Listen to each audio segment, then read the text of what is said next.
நெசவாளியின் பரிசு. ஒரு சிறிய மலையடிவார கிராமத்தில் கவின் என்ற ஏழை நெசவாளி வாழ்ந்து வந்தான். அவன் தினமும் தறியில் அமர்ந்து கடினமாக உழைத்தான். பல மாதங்கள் கஷ்டப்பட்டு ஒரு அழகான மென்மையான மேலாடையை அவன் நெய்தான். அதை அந்த ஊர் தலைவரிடம் அன்பளிப்பாக கொடுத்தான். கவினின் அன்பையும் உழைப்பையும் பார்த்த தலைவர் மகிழ்ந்தார். அவர் கவினுக்கு ஒரு பை நிறைய தங்க காசுகளை பரிசாக அளித்தார். இதை மறைந்திருந்து பார்த்த வியாபாரி மணி பேராசைப்பட்டான்.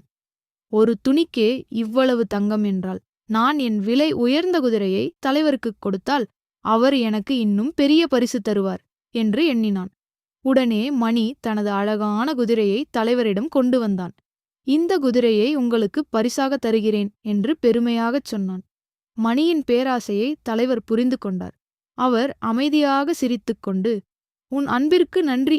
இதற்கு பதிலாக என்னிடம் இருக்கும் இந்த பொன்னாடையை நீயே எடுத்துக்கொள் என்று கூறி கவின் கொடுத்த துணியை மணியிடம் கொடுத்தார். மணி அதிர்ச்சியடைந்தான். தன் குதிரையையும் இழந்து ஒரு துணியுடன் மட்டும் நின்றான். மணி தன் குதிரையை இழந்துவிட்டு கையில் ஒரு துணியுடன் சோகமாக நடந்து சென்றான். அதே நேரத்தில் கவின் தனது உழைப்பிற்கு கிடைத்த தங்கக் காசுகளுடன் மகிழ்ச்சியாக வீட்டிற்கு திரும்பினான். தலைவர் அமைதியாக சிரித்தார். ஊரார் அனைவரும் ஒரு பெரிய பாடத்தை புரிந்து கொண்டனர். நீதி சுயநலமற்ற அன்பே உயர்ந்தது. பேராசை பெருநஷ்டம்.